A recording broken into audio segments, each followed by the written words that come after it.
Welcome, friends, to a special edition of our Landmark of Prophecy series. And we're very glad that you're joining us. Those of you who may be watching right now live on television or via the internet. We received some emails and Facebook reports of people who are tuning in from around the world.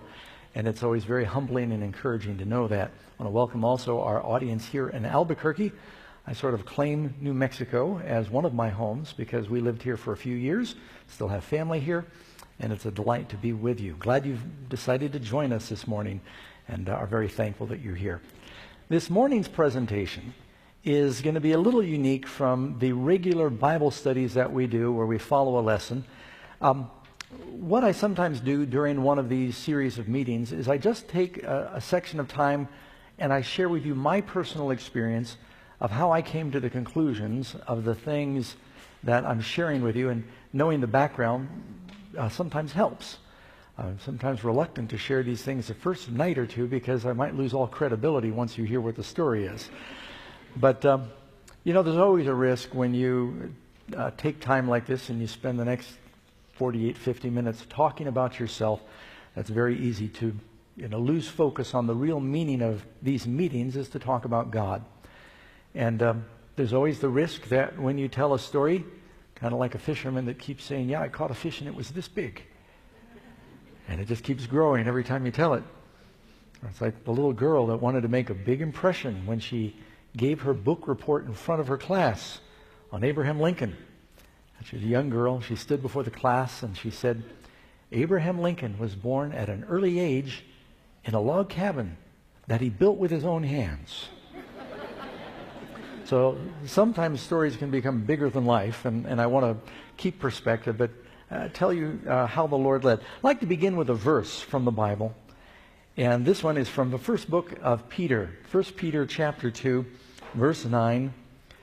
But you are a chosen generation, a royal priesthood, a holy nation, his own special people, that you might proclaim the praises of him who called you out of darkness into his marvelous light. And that would be my goal, to talk about the one who called us out of darkness into his marvelous light. And I really did live a life of darkness before I learned the truth from the Bible. Now, what I'm sharing with you isn't a book, and I'm just always shocked that the Lord blessed and how well the book did. Years ago, I used to just share this story at various camp meetings, and a dear sister, Marilyn Tooker, a school teacher, she said, Doug, you need to write that up. I said, I'm not much of a writer. And she kept after me, and she said, tell you what, you put it on tape, and I'll write it. And so we did that, and I edited things along the way, and she wrote this book, and just it amazed us. The Lord has blessed. The book is still in bookstores today. It's in 10 different languages. And the only reason I share that with you is because that is a miracle of itself. Because she had never written a book. I had never written a book. And God has used it to bring so many people to the Lord. We just praise him for that. It's called The Richest Caveman.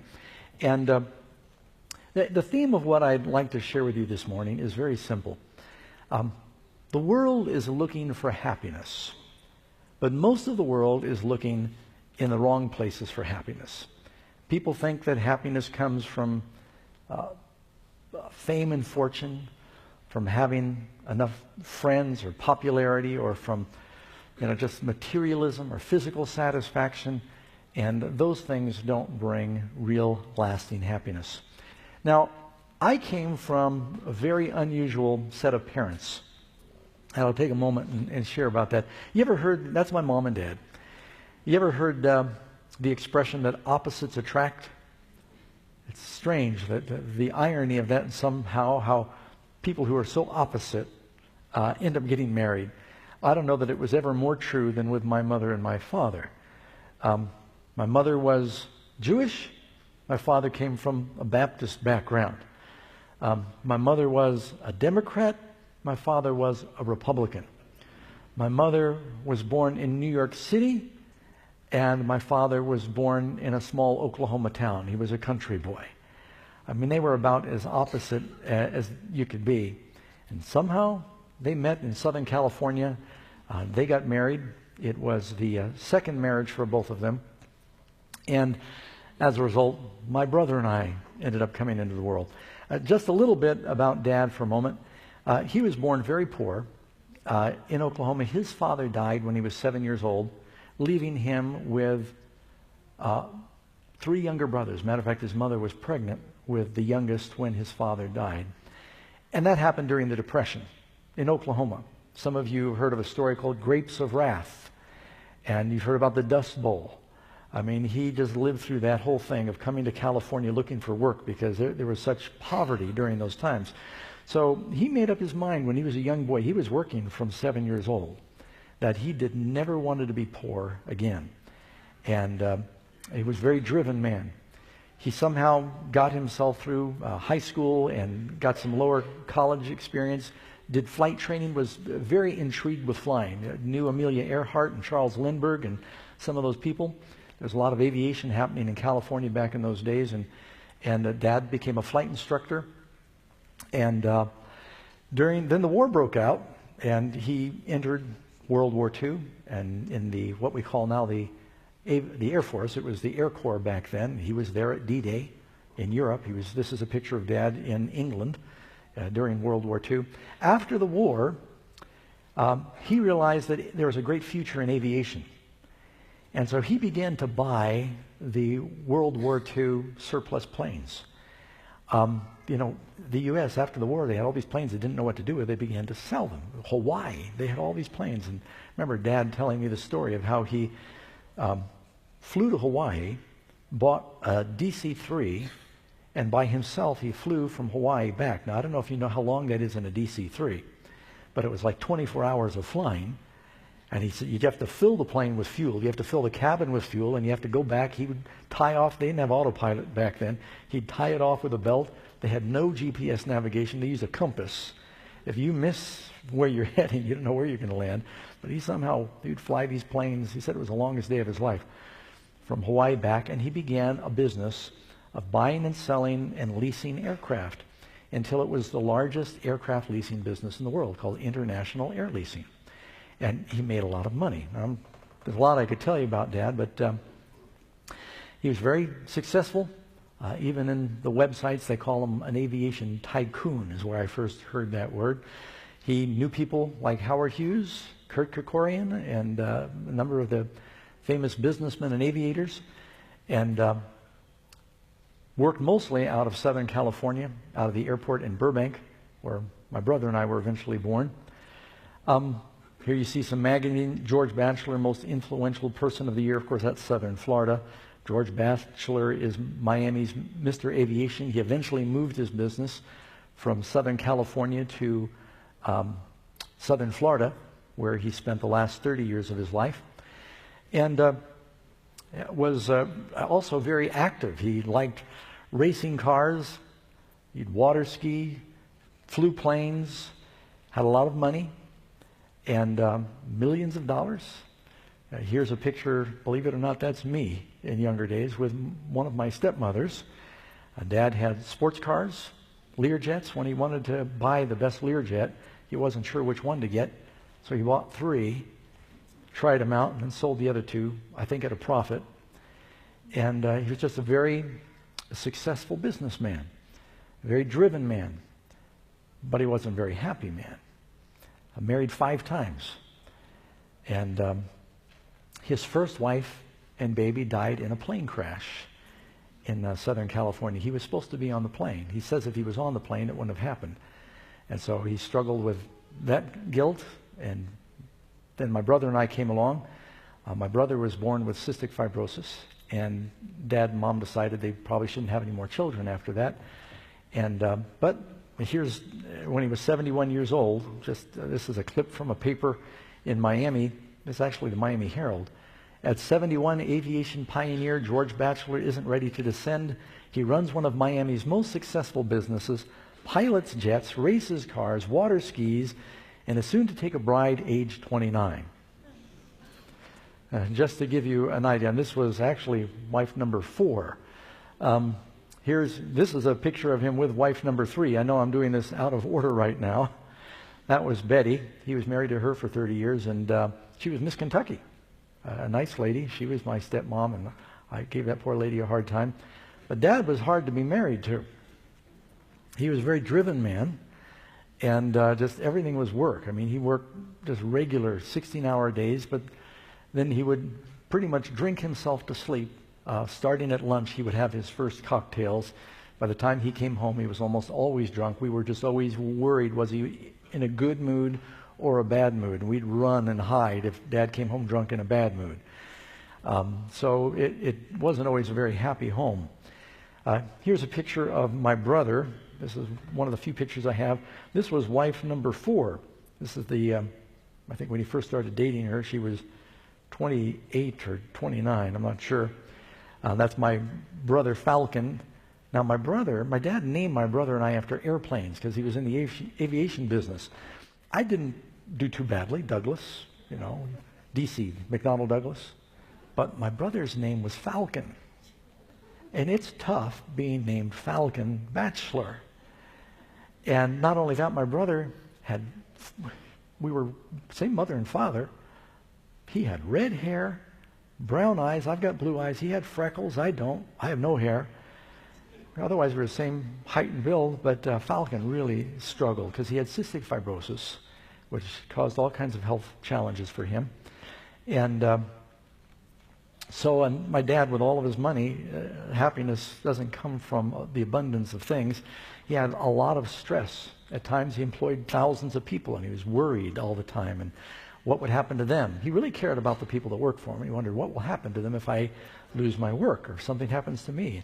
My wife, this is Karen, and she's a physical therapist, and she was trying to work some of the knots out of Dad's back. But with money, Dad knew a lot of people. He knew a number of presidents because he would make donations when they ran for office, and you get to at least shake their hand and take a picture or make a phone call when you need a favor. And this is my dad with Pope John Paul II. So happens wife number 4, who incidentally passed away a couple of months ago. Wife number 4 was Italian, and she worked something out, and I guess the Pope was having their Jubilee in 2000. Dad said he would pay for the aircraft or something, and so visiting the Pope, I think it only cost him $2 million, and you can get a picture with the Pope too. So I'm just telling you how things really work. And my father was so in awe, he told me, he kissed his ring. I said, Dad, I wasn't like him. I just so in awe when I met him, and he's there in the Vatican with all the pomp and ceremony. And you should have been there, speaking of pomp and ceremony, when my dad got married to wife number 4. Mary Ann was her name. And my family was invited, and it was really strange because, now follow me. My wife, even though she looks much younger, my wife is only 6 years younger than me. I'm high mileage, so I look a little older. My father's wife was younger than my wife. But it gets better. Listen to this.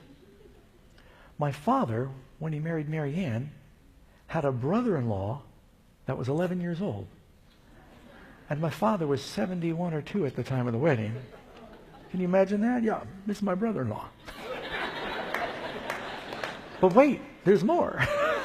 Get your credit card out now, and we'll double your offer. My father's mother-in-law was younger than me. Now, I know the ladies right now are thinking, how does that work? It's true. It was really strange. We went to the wedding. It was in Miami Beach in the John Deering Museum Mansion. It was a very fancy place, and they had all these limousines were pulling in, and army of valet parkers and people going around with their trays of hors d'oeuvres and drinks, and it's just a very elegant, high-class wedding. Helicopters were flying over the news crew out in the bay just outside of the where the wedding was happening. There on the dock, my dad had his boat. He had a yacht. It was called the Batchelor Party, and the inside of the boat was also very pretty. I think I might have a picture of that somewhere else later. But someone made the mistake. They told our 13-year-old son at the time, his name was Daniel, they said, now Daniel, when you get out there to Florida and you go to this wedding, you make sure and climb up in Mary Ann's lap and say, Grandma, tell us about the good old days. So I said, don't tell him that. He didn't do that, but I think he did call her grandma. It didn't go over very well.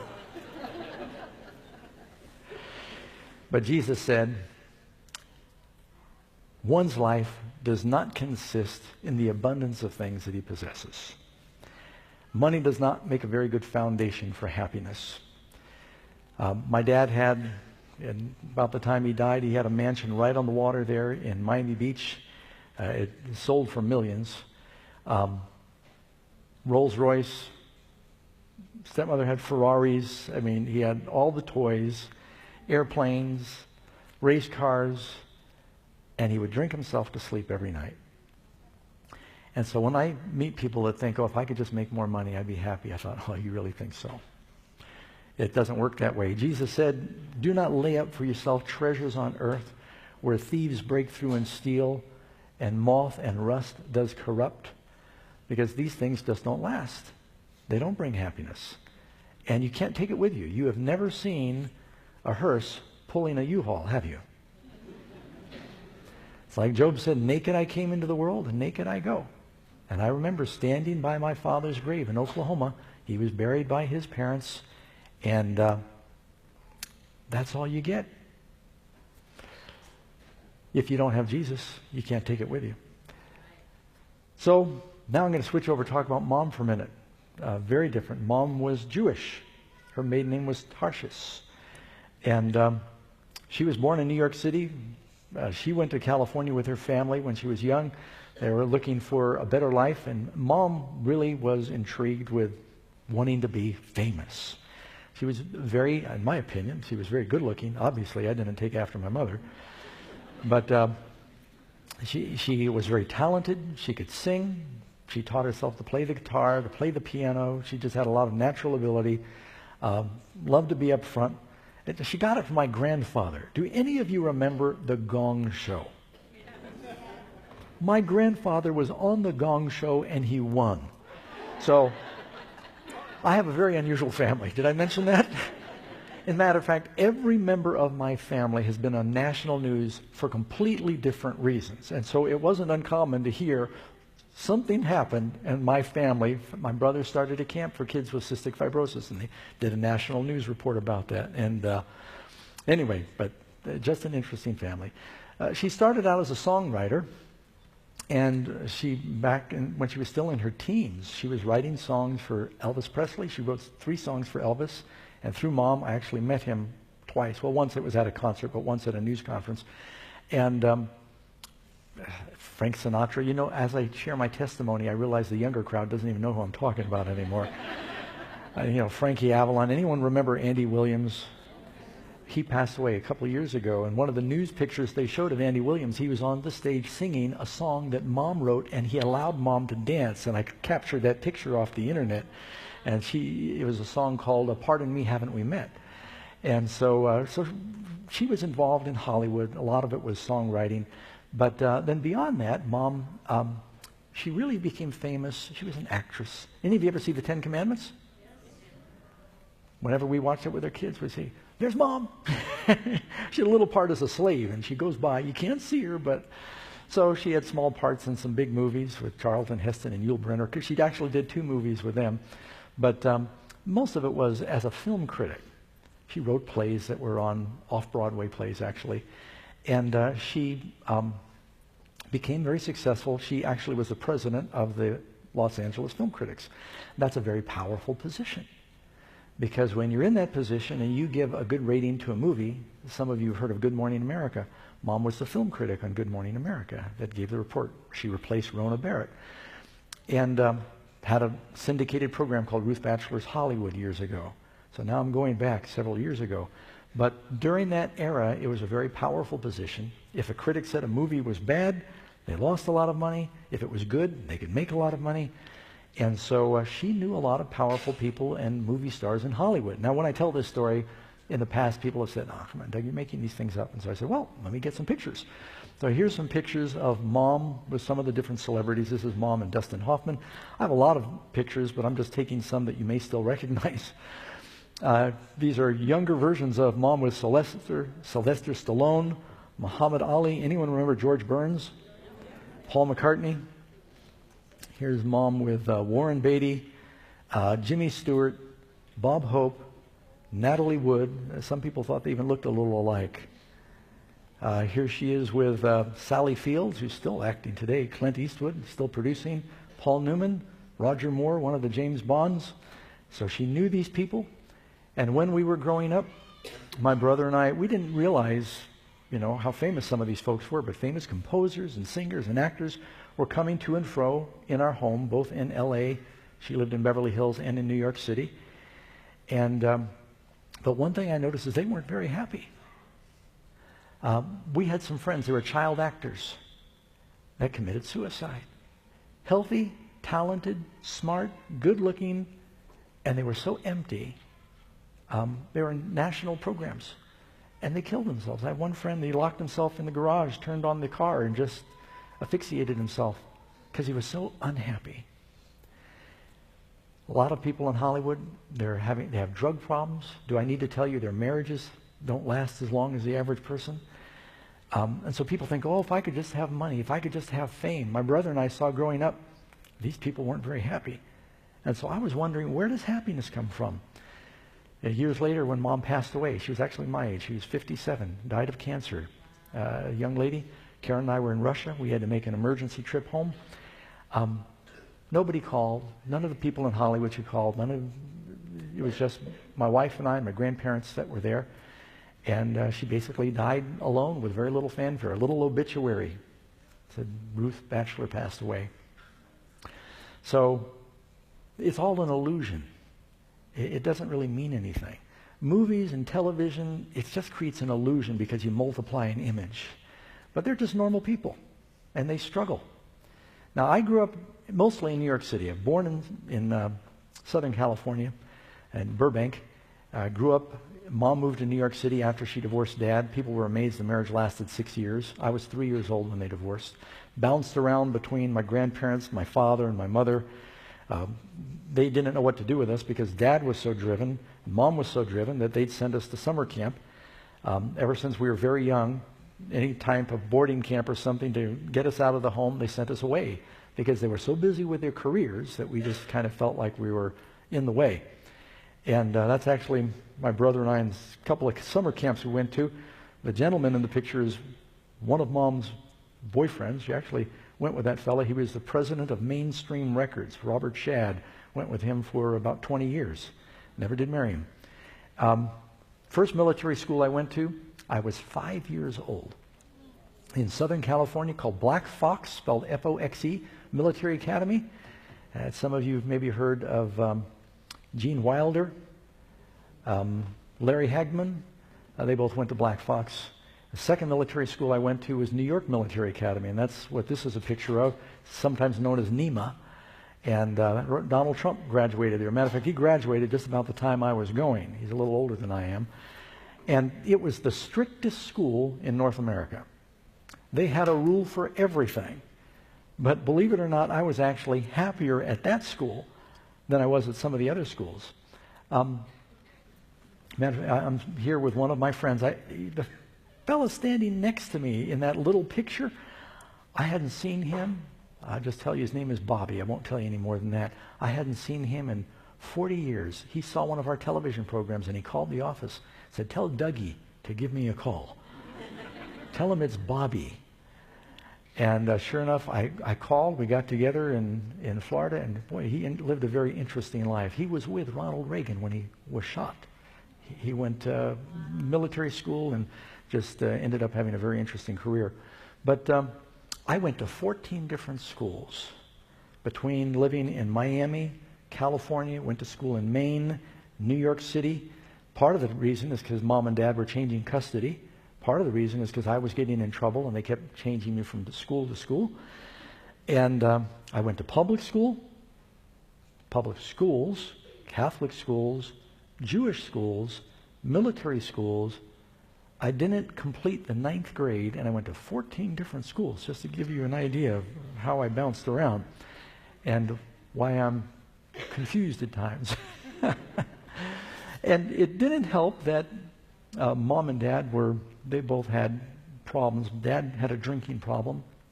Mom used drugs. And I remember one day when I was 13 years old that Mom said, well, eventually, Doug, I know that you're going to try these things. I just assume you did it at home. And so she rolled a joint and she smoked pot with me. And it became a more common occurrence Mom was so bold about it, she actually took a picture of it once. Very common occurrence in our home, 2-3 times a week. Mom and I would smoke pot or hashish, eat ice cream. And she said, I just want you to do it at home. Well, it didn't stay at home. And so I started getting into all kinds of trouble. And I kind of bounced around from one thing to another. I ran away from home the first time when I was 13. I was just looking for purpose. I used to think about suicide all the time because many of the public schools we went to, they said there's no God. And when you die, you just turn back into fertilizer. There's no purpose.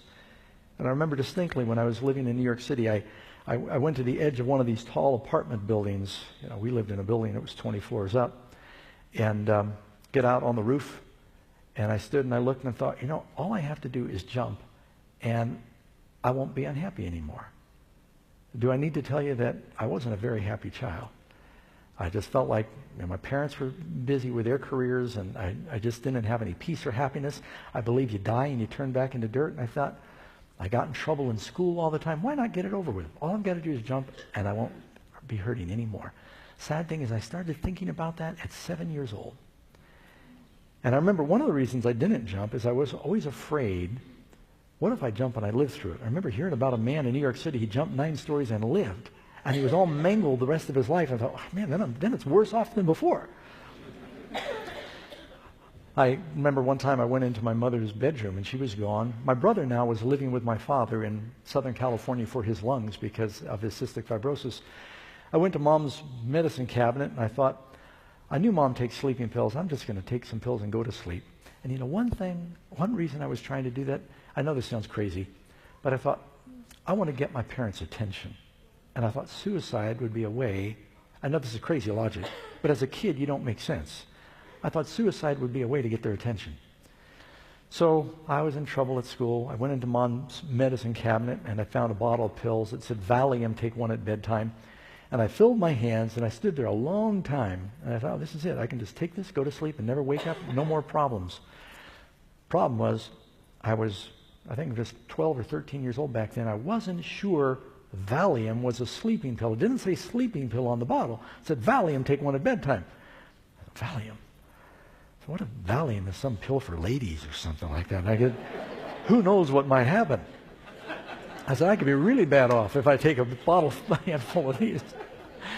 And so I remember I came so close that day to killing myself, but God just kept holding it back. One thing that helped me, I have an insatiable curiosity, and I thought, if I kill myself today, something really interesting is bound to happen tomorrow, and I'll miss it. And so I was able to postpone my suicide one day at a time because of curiosity for years. Years later, I remember when Mom turned 40, she called me up. She said, Doug, I realized that my beauty and talents are fading, and I'm just thinking of end in my life. And I said, Mom, let me tell you how I dealt with that. At this point, I was a Christian. I said, you lose all your options when you commit suicide. You never know, it might get better tomorrow, and you'll never find out if you kill yourself. So just take it one day at a time. And years later, she said, that really helped me. So I began to think, why kill yourself by doing something boring like jumping off a building or taking a handful of pills? I heard a beer commercial, and it said, you only go around once in life. Get all the gusto you can. I wasn't real sure what gusto was, but I thought, well, that sounds good to me. I'm just going to have as much fun as I can, and I'll kill myself having fun. And so I just began to live a very wild life with abandon. When I was living with Mom, I was already using drugs at home with Mom, and I found out where her stash was. And one time I got stopped by the police on the street. I had a skin diving knife under my bell bottoms. Your bell bottoms back then. And the police brought me to my mom's door.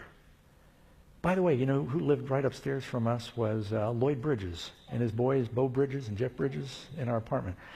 And I just mentioned that because he was famous for his sea hunt scuba diving. So I used to go scuba diving in Florida. I brought my diving knife to New York, put it on my bell bottom, showing off to my friends. Someone told the police. Police brought me home. They knock on the door. My mom looks through the peephole. She sees the police. She goes and throws all of her drugs down the toilet. She opens up the door, and they said, we just want to bring your son back, and here's his knife. We're not going to take it from him. Make sure he never takes us outside again. Oh, man, I was in so much trouble. Not because the police had arrested me, but because Mom had just flushed maybe thousands of dollars worth of marijuana and hash down the toilet. So that was the way we were living back then. And so I already knew about that side. When I was living with Dad, Dad's specialty was alcohol. He lived on a mansion in Southern California with a butler and a maid, and he had a complete bar in the house, stocked better than some city bars. And my friends and I, we would drink. And I was getting into a lot of trouble. I started getting involved in stealing and fighting and drugs. I started smoking cigarettes, and I was in and out of jail, ran away from home several times. My mother told my father, Doug needs to express himself because he's the military school, too much restrictions, too many rules. He's rebelling now. I found a school, my mother said, where there are no rules, where he can find himself. I don't know how in the world she convinced my father to do that. So they then sent me to a school in Maine that was called Pinehenge. This was a school for the children of hippies or whatever. There were no rules in this school. You didn't have to go to class if you didn't want to. You didn't have to wake up if you didn't want to. They had co-ed dorms. I actually found some pictures of these. I knew all these kids. They had co-ed dorms for all ages. They said, kids will learn what they want to learn. Just put them in that environment. So I went from a military school, the strictest school in North America, to the school that was the most liberal in North America, run by a bunch of hippies. And it's true, you do learn what you want to learn. We learned how to make beer with malt syrup, yeast, and I won't give you the whole recipe. We learned how to make LSD, and we had no rules. Now, where do you think I was happier, military school or the free school? I was much happier at military school. Several kids tried to kill themselves. It was a problem all the time at this school called Pinehenge. And so I was getting into lots of trouble. And you know what it was? Is I wanted attention. I wanted my friends to like me. And everyone wants love, and I just felt like nobody even cared about me. And so I just tried so hard to get someone to like me, I'd do just about anything. When I was living with Dad, this is the island, just a Google picture of Sunset Island number 1. That's where Dad lived. He was in the north part of that picture. Had a house right there on the bay. We had 3 boats in the backyard. Had a yacht, ski boat, and I had a little sailboat. And the friends that I grew up with on the island, you've heard of Firestone Tires? I used to date Amy Firestone. Karen's prettier. You've heard of Hoover vacuum cleaners. Sandy Hoover was a kid that we used to play with on the island. And so these were the kids and a number of others I could name. We got bored in the summertime, and we would go break into the homes of the other millionaires. We'd just sit around. We'd say, what do you want to do? I don't want to do it. Let's go break into this home. And so we'd go, and we'd dare each other. Just, kids have nothing to do. And so we'd go break into home. Didn't matter what we stole. Just steal something to show you were in there. We'd steal a tennis racket. I mean, just anything. And then they started daring me. They said, I dare you to break in while the people are still walking around. You could see the lights on. Because we knew the doors were open because the island had a security guard, so people were very relaxed. And so we'd break in and we'd steal something. And I would do just about anything my friends did. It was really interesting in that particular story. The security guards started trying to figure out how these thieves were getting on the island, because there was a gate. There was only one bridge to get on the island. It was guarded with a security guard. He stopped everybody that went on the island. And there's this rash of burglaries on the island. And we would sit there and we'd laugh as we saw these police boats patrolling the island, trying to figure out how the thieves were getting on the island. And it was the kids of the millionaires breaking into each other's homes. So what do you want to do? Let's break into your home. We broke into my home last week. It was really dumb. They would dare me to jump off the bridge into the water, and I would do it, just to try and get their attention. Well, things continued to progressively get worse. With the drugs, the stealing, I began to break into other homes and stealing cars and run-ins with the police. I took traffic school several times before I even had a license because of the problems I got in. But something interesting happened. I finally left home when I was 15, and I told Dad. My stepmother said, either he goes or I go, and I don't blame her. I was really a problem. Dad moved me into one of his hotels. He said, you got to live here. And that didn't work very long, and finally I said, look, Dad, I'm going to go. And he said, I don't know what else to do with you. I've tried everything. And I said, I'm just going to have to go figure it out by myself. And I left. And I took off hitchhiking, 15 years old. I went up to Boston. And, I had been arrested several times, and Dad had to get me out of jail, so he just said, I don't know what to do. So I went to Boston. I had forged my driver's license. I was born in 1957. I changed my learner's permit to 52. I got a false ID that said I was older than I was. And so I got an apartment in Boston, and I started breaking into homes and stealing cars, using drugs. I had a part-time job as a security guard, believe it or not. I did. A place called Boston Intelligence. And so I'd guard places at night, and then I'd steal during the day, because it just looks like you're moving. And while I was living like this in Boston, getting into lots of trouble, I met a friend who was very religious, and he was a security guard. And he found out about what I was doing during the day. And I said, Jerry, you going to turn me in? He said, oh, no, Doug, I don't need to turn you in. He said, your karma's going to get you. So what do you mean? He said, everything you do comes back. I said, there's no God. I was pretty much an atheist, And my mom, Jewish background, but you can be Jewish and be an atheist. She was very passionate about her Jewish heritage, but she didn't practice the religion at all. And my father, even though he was raised Baptist, he was pretty much an agnostic. And so I said, there's no God. I stole that television. I got rid of it. Nothing happened to me. He said, you'll see. And not long after he told me that, I woke up in my apartment in Boston, and the door was open. And I got my scruples together, and I looked around. My TV was gone. And my radio. And I was mad. I called the police. I said, you got to track these guys down. There's thieves. So I pay taxes for you guys to do your job. And I was very indignant. And I started watching. I noticed that everything I did seemed to backfire. I'd steal something, and my friends were all thieves. They'd steal it from me. Or I would steal something, and I was often high or drunk, and I'd hide it, and I'd sober up and say, oh, where did I put that? Or I'd misplace the money. Or I'd steal something, and I remember once I just risked my life. I stole this stereo. I got back, I plugged it in. It was broken. It didn't even work. And I started thinking, there must be a God. Jesus said, do unto others as you would have them do unto you. And it seemed like everything I did, it was backfiring on me. What convinced me finally was a little thing. I went to someone's house. I didn't quit stealing immediately. I kind of tapered off. I went to someone's house and I stole a box of Krusty's Instant Pancake Mix. And I know this sounds really dumb, but I did it because it was whole wheat pancake mix. Now, you got to just think about how dumb this is. I am drinking, I'm smoking, I'm using drugs, but I was a hippie, and I thought, I'd just use whole wheat pancake mix. They had this brand new box of Krusty's Instant Pancake Mix, and this is back before they had the barcodes, and they had the little round stamp on top. They'd stamp the top with the price, little circle, $1.19. I stole it. That day, I went back to my house, and some friends had come by while I wasn't home. I had just bought a brand new jar of Tang instant breakfast drink. Anyone remember that? My friends drank the entire jar, and there by the empty jar was the lid, and the lid was stamped $1.19. And I looked at the pancake mix, and I looked at the lid, and I thought, crime doesn't pay. I started thinking, there must be a God. So I began to search. And I thought, well, I need to find out what the purpose is. And so I began to go through all these different religions. I became suddenly very interested in religion.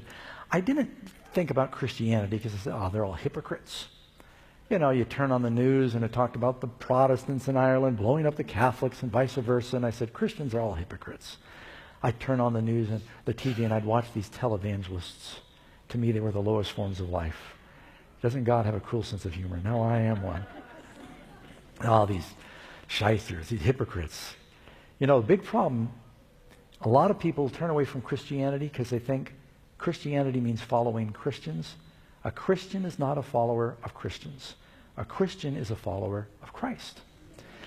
So I started getting into all these Eastern religions and got involved in transcendental meditation and Buddhism. That's back in the days of the Beatles, and everybody was meditating, and the Eastern religions were very intriguing in America.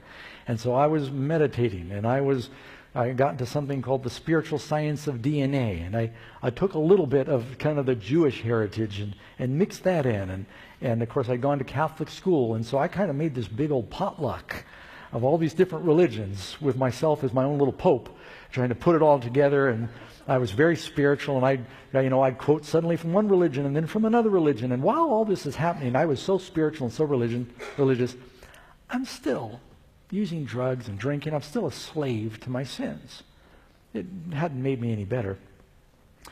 Well, about this time, my father flew to Boston, and he made a special trip, and he said, Doug, you need to go back to school. I was showing off. I said, look, Dad, here's my uniform, and I've got my own job, and showed him my own apartment, and let me buy you dinner. I had a wad of money from stealing and work. I had 2 jobs at one time. I was a hard worker. I had 2 legitimate jobs plus the stealing. I worked in a rust-proofing factory where we would rust-proof the steel toes in boots. And anyway, and Dad said, you're wasting your life. My brother, Falcon, was sick. He couldn't take over the family business.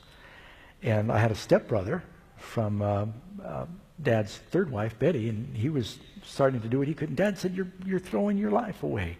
You need an education. He said, Doug, I found a good school. You're going to love it. He says, you like adventure? This is a school that's on a boat. It was called the Flint School. There are 2 schools like this in the world back then. One they made a movie out of called White Squall. That was an all-boys school. This one was co-ed.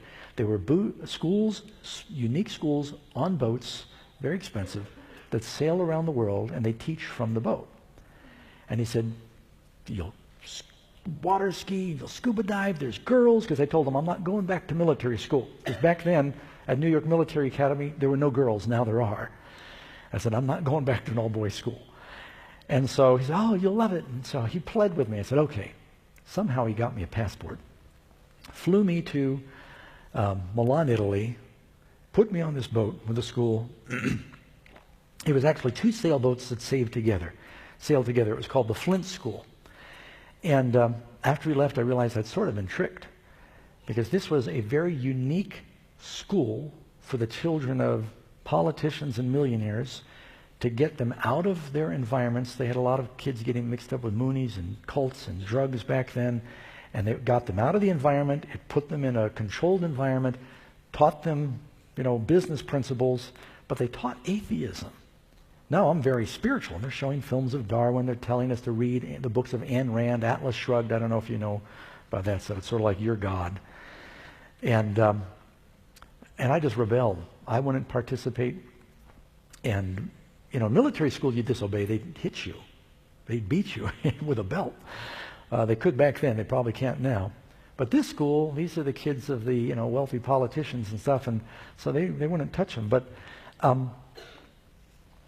while this was going on, I just was rebelling, and in my school, I'd gone through a religion called Shakti, the spiritual science of DNA.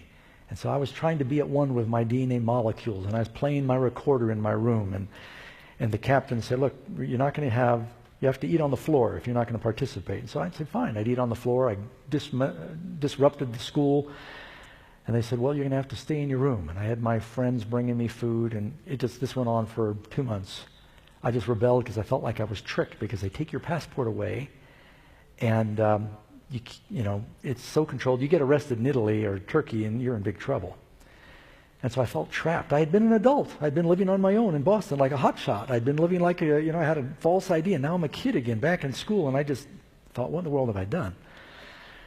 So we had an interesting experience. We were sailing from northern Africa, Tunis, Africa, over to Port of Mahon, Spain. And on the way across, we encountered just a terrible storm. And water was coming in, mainsail ripped, the wind was howling, captain was seasick, the water was cold, it was Christmas time. And what do you think atheists do when they think they're going to die? They start praying.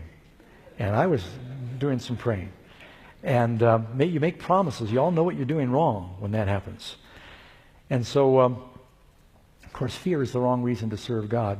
As soon as the storm was over, we forgot all about the prayers and the promises. And I managed to convince the captain, look, I'll cooperate for the next few weeks until Christmas break if you just let me go home for Christmas break. And they were so anxious to get rid of me, he called my dad and said, you got a deal. And told Mr. Batchelor, we think Doug's shown great progress. We're going to let him come home for Christmas. Because my dad had to pay the whole year up front. They didn't care. They just want to get rid of me. So I got on the airplane in Madrid, Spain, ordered beer and got a pack of cigarettes and told them, I said, you will never see me again. And they never did. I got back to the States, went on a ski vacation with Dad. When it was time to go back to school, I ran away for the last time. And I went out to a place and went hitchhiking across the country. I've hitchhiked thousands of miles. And I went hitchhiking across the country to a place I found when I was 15 in the mountains above Palm Springs. There's a very tall 10,000-foot mountain called Mount San Jacinto. Halfway up this mountain, there's a cave. There's several caves up there. And I said, I'm going to find God in nature. Now, on my way out to Palm Springs, something interesting happened. I got stuck on the highway in Oklahoma. I was cold, hungry. All these trucks were going by. And I was a little hungover. And I was desperate. And I said, I ought to try praying. And after standing there for 8 hours freezing, because I had Florida clothing on, it was December in Oklahoma, it was freezing cold. I prayed and I said, Lord, I know I've been a terrible person. If you're there, will you please help me? And I need help with 4 things. I said, please help me to get a ride to where I'm going. I had like 1,500 miles to go. I said, please help me get some food. I was hungry. Help me get some money. Lost all my money drinking and playing pool the night before. And then I prayed for a ride with someone normal. Because I was getting picked up by some very strange characters. As soon as I finished praying, the next vehicle going by stopped, picked me up, took me all the way to my destination in Palm Springs, and preached to me all the way out there, which I didn't ask for. They gave me $40 when they dropped me off. They bought my food all the way out. Everything I prayed for, God gave me. And I thought, what a coincidence. But I had to listen to him or jump out of the car. So I listened to him and I thought, Bible's fairy tale. Now I'm going to find God through nature. So I moved up into this cave way up in these desert mountains. This is a picture of Palm Springs back then, halfway up to where I lived, just to let you know. And this is the mountain. It's one of the tallest mountains in Southern California. It's 11,000 feet high. And I don't know how high Sandia Peak is here. 10,000, yeah, just to give you perspective. And Palm Springs is sea level, so it seems really high. And halfway up, just at the bottom of that hill, in the bottom of the picture, there's a cave right by a creek. And I wanted to find God through nature. So I moved into this cave, and I lived there for about 1.5 years.